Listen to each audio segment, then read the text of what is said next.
Hi and welcome to the 5-Minute Business Boost, where you get to choose your 5-minute investment. I'm your host, Sam Hicks, and I'll be discussing topics under the headings of business development, marketing, photography, and much more. Drought affects people differently. I've seen it up close more than once, and I want to share a few personal stories that highlight how deeply it can cut. And this is for my non-country listeners. The first time I was truly impacted by drought and started, I suppose, at an early age to grasp the weight of it, I was quite young. I remember overhearing a conversation between my father and my stepmother. They were sitting at a large red gum handcrafted table, which is in our house now, but working through the grim math of the day and the harsh reality bullets were more expensive than what each sheep would fetch at the sale yards. Now, to put it into context, back then, bullets were worth under 10 cents. That's right, under 10 cents. On their property, the grass had since long gone, pellets were keeping the stock alive, and things were looking grim. That was in the Western District, where the market had been flooded with sheep sales due to ongoing dry conditions, because as most may understand, that when things get tough, farmers destock to save either the stock that they want to keep or just to save on the bills of feed. Now, I watched as a teen as they tried to justify the cost of mustering up all the sheep, the trucking and selling the livestock, only to realise that they'd be lucky to break even. Now, it was gut-wrenching to witness, especially, as I said, I'm a young teen trying to grasp the financial, emotional, personal impacts of drought conditions. And really, the wider community ramifications, because it's not just one farmer that suffers, it's usually a whole community. My father at that stage was a third-generation sheep farmer, newly back on the land. Thankfully, they'd had off-farm income and could reduce leased properties to stay afloat, but it was still horrible. And at the time, it was devastation to all farmers in the Western District. I don't think people understood back then, and potentially not today, even though social media has brought us all together. But back then, I don't think people really understood when they tucked into a lamb chop what the farmers had to endure to ensure that paddock to plate experience, or realistically, that paddock to supermarket to butcher shop to plate experience. Years later, I found myself on a property near Lansfield with my then boyfriend and a group of his mates. It was a place that we would go to shoot rabbits, camp out, and just enjoy being young. The woman who owned the property, a tough third-generational farmer, she was an older lady. She was feisty and hard-working, true salt-of-the-earth person. She welcomed as she always did when we arrived, but she shared some devastating news on our first day. She had to cull or destroy 100 sheep. She couldn't afford to feed them, and worse still, she couldn't afford the bullets to put them down. She'd scraped enough money just together to pay a local contractor to dig a huge pit. She asked us if we could help. Of course, we said yes, and then, of course, the rest was up to us. We pooled our money and bought the ammunition, and then spent the next 2 days helping to cull the sheep and bury them. It was awful. But, again, it was the reality of drought, and it left a serious dose of reality on all of us. Fast forward to what they're calling the Millennium Drought, which was from 1997 to 2009. I can remember sitting on my back porch area talking to the moth, the man of the house, about just wanting some green around the house. You know, and it could have been as simple as just tomatoes in a shrub in a pot, as we had been looking at brown dirt and dust for nearly 2 years straight. We moved up here in September 2000, and I think when I think back then, I don't think we really knew what we were heading into. And like everyone, I suppose you think the rain will come. Harsh winters, hot summers, and low rainfall. Little to no rainfall, actually. Rising costs and scarcity of feed for stock can play with mental health and wellness big time. Hence why I wanted to see a couple of pots around the back door with some green in it, just because we had forgotten what green, let alone rain, looked and felt like. Back then, hay was coming in by the truckload for 10 and 20k at a time. I'd feel ill each time the trucks would go past our front gates to neighbours and ourselves because I just understood the financial impact it was having. For me, the worst part was not seeing the dry conditions, but seeing bored, lifeless cattle standing around in paddocks. When they have grass to munch on, they're much more animated. They're constantly moving, they're laying down, they're seeking shade in the hot days, grouping together around their calves in the cooler months, all whilst chewing cud and doing what cows do. But when there's nothing to eat, they linger around gates, fences and stock troughs.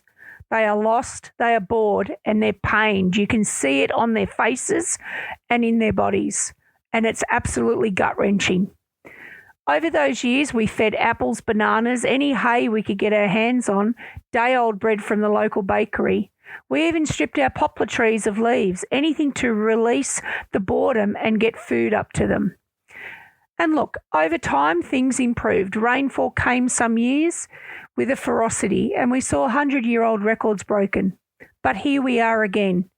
In the northeast, we're staring down the same kind of crisis, as is most of regional Victoria and parts of Australia. And we are not alone in this. Many regions have been declared drought affected. We haven't here yet, but we're still suffering.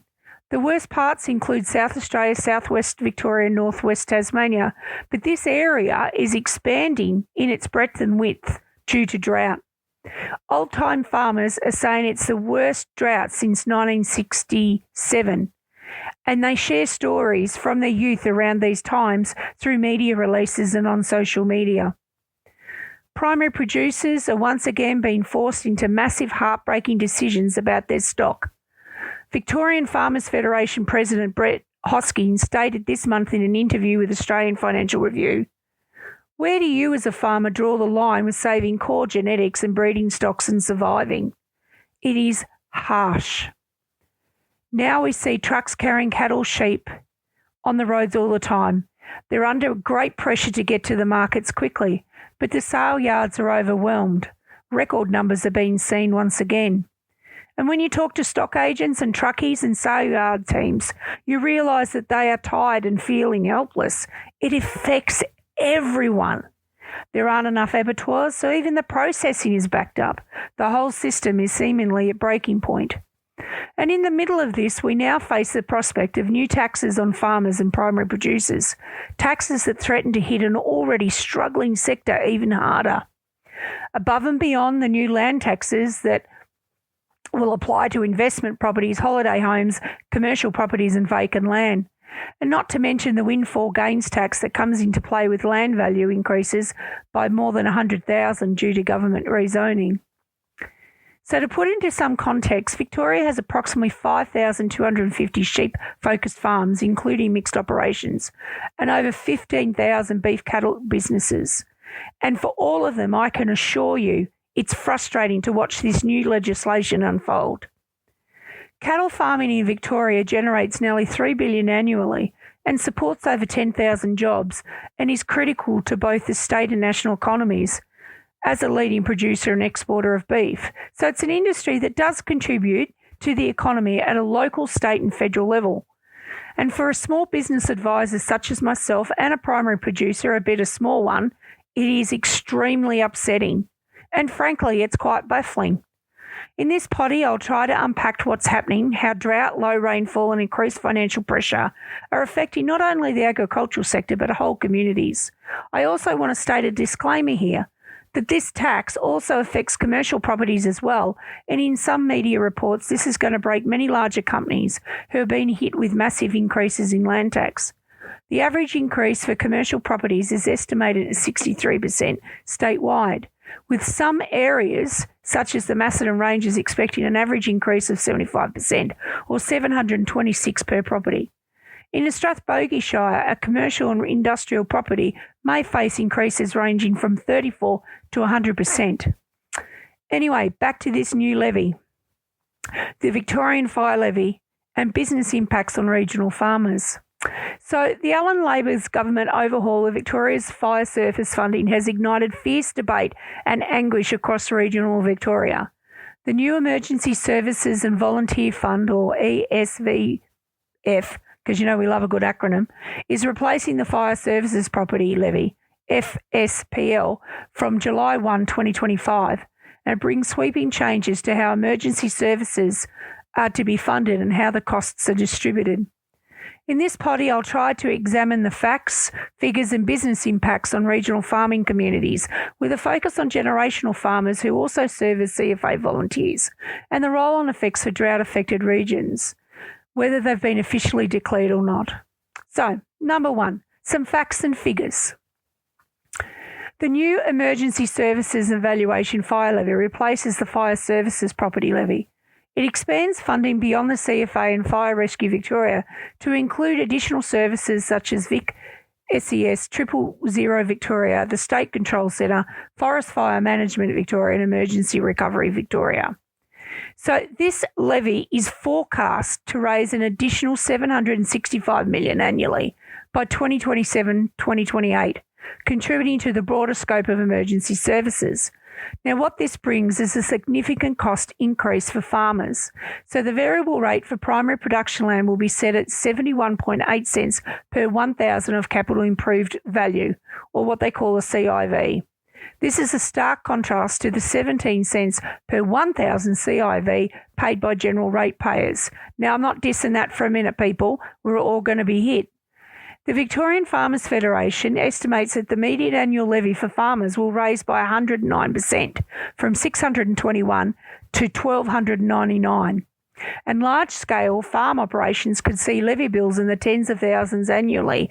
And this is what pains me, I think, the most out of all of this, because most farmers that have large land holdings are usually asset-rich and cash-poor.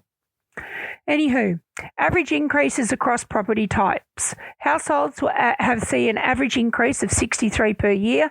Farmers will see an average increase of $678 per year.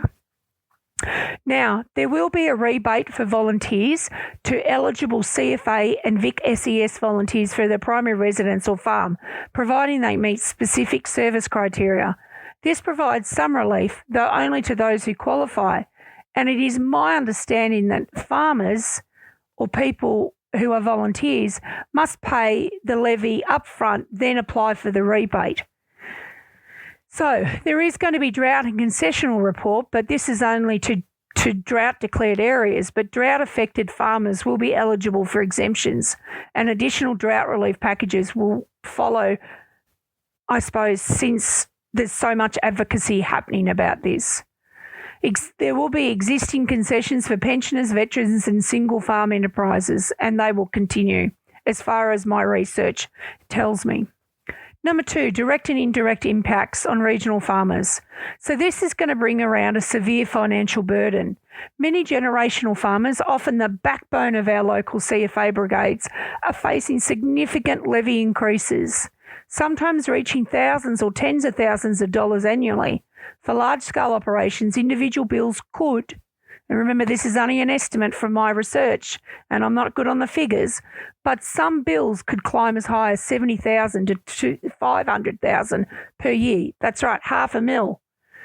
Now, this brings on reduced investment and growth because higher fixed costs are now squeezing cash flow, leaving farmers with less capacity to invest in vital areas such as equipment, technology, staff and infrastructure.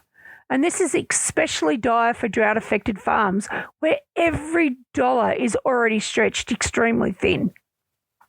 This will have an impact on local employment because to offset the increased levy, many farmers may be forced to cut staff. Now, yes, I know I'm talking about the big boys, but you think about the staff that they have, managers and assistants and so forth.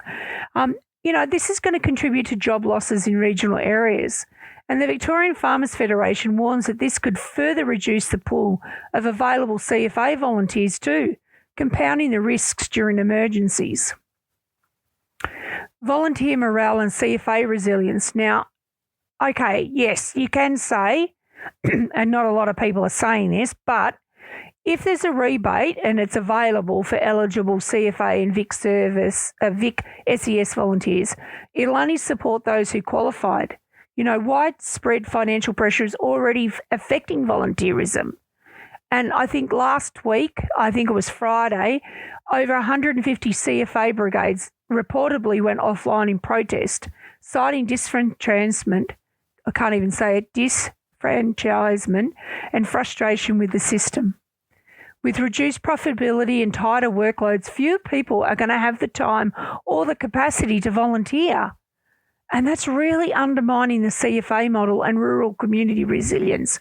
Because if you can't afford to leave your property when a fire is impacting your region because you don't have the financial, I suppose, backup or ability to volunteer, how is that going to work? You know, across the state, rising living costs are a critical factor for discouraging people from volunteering. Volunteering Victoria and Volunteering Australia are highlighting that financial pressures are now one of the most significant barriers to volunteer participation, especially among younger people. You think about it, mortgages, young family, how can they volunteer? It's hard out there, cost of living prices. I mean, we're all suffering it.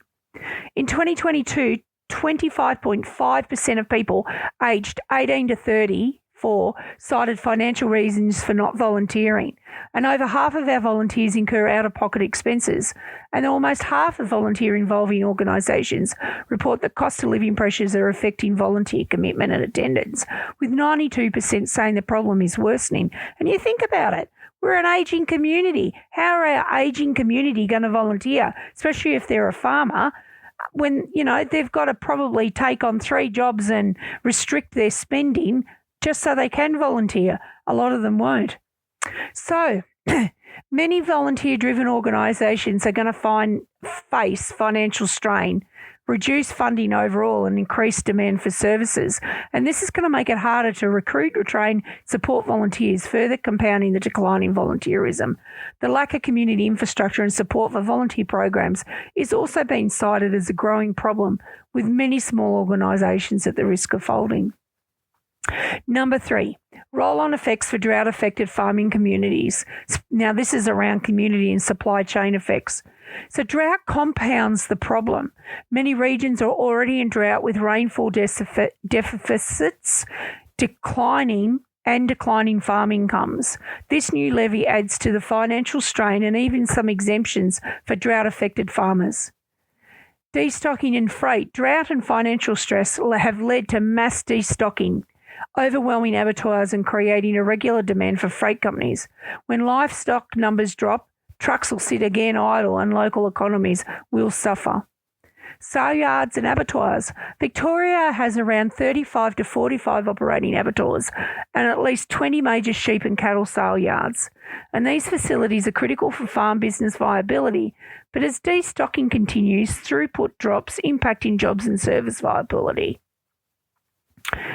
It's a huge ripple effect. You know, lower farm income means less spending in local towns, affecting retailers, machinery suppliers, stock agents, shearers and contractors.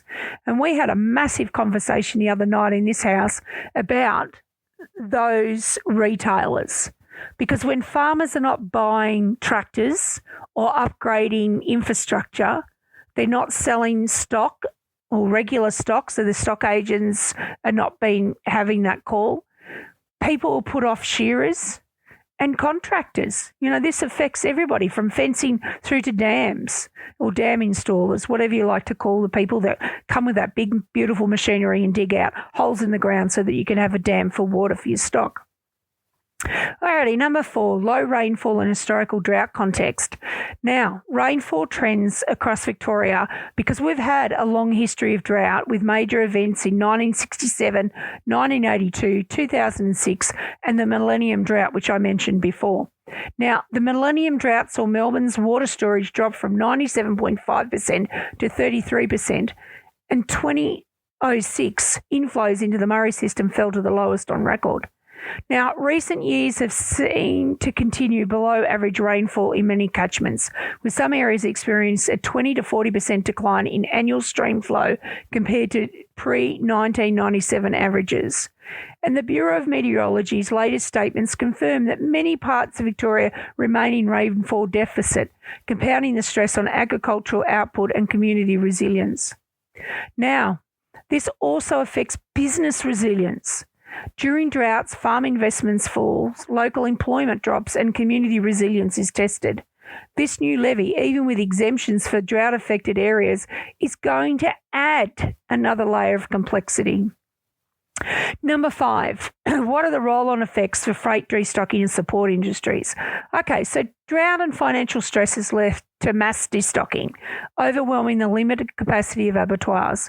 And Victoria hosts a significant network of livestock stockyards, although this has been reduced in the last few years. Smaller holdings still face significant challenges in accessing abattoirs.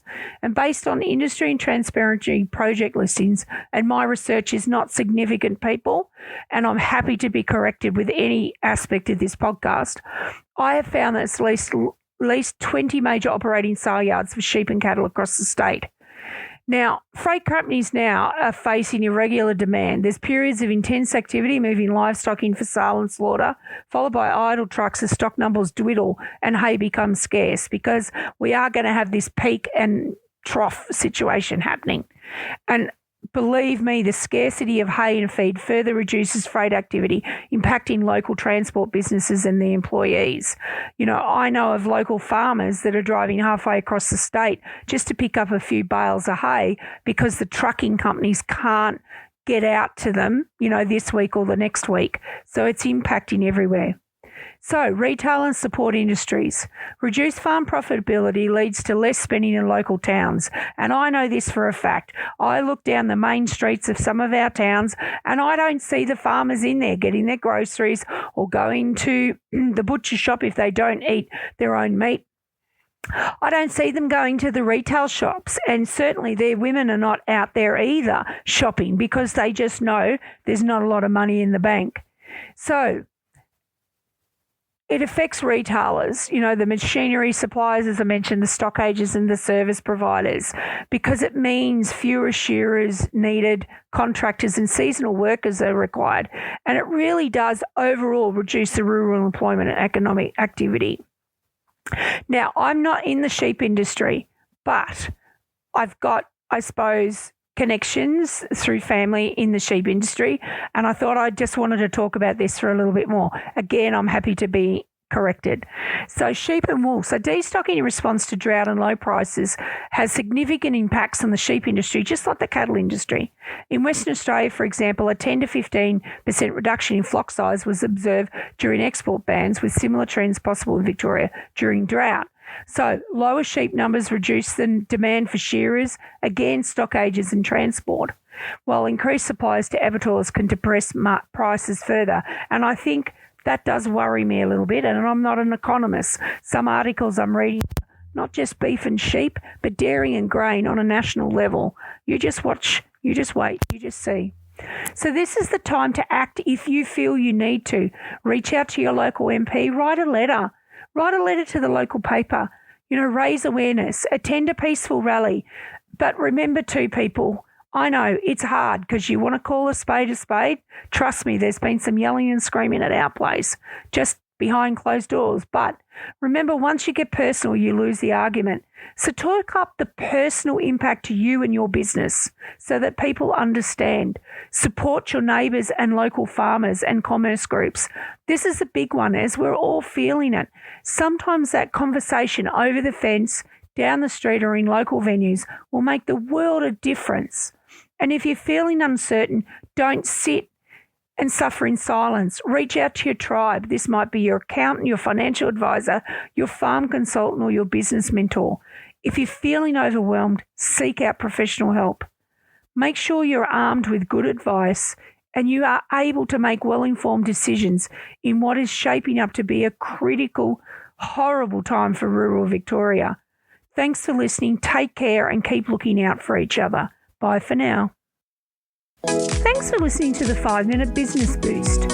For more information, follow me on socials, sign up for my newsies, or check out my website to see how we can work together to reach your small business goals. Remember, anything is possible, especially in the northeast of Victoria. Until next time, cheerio.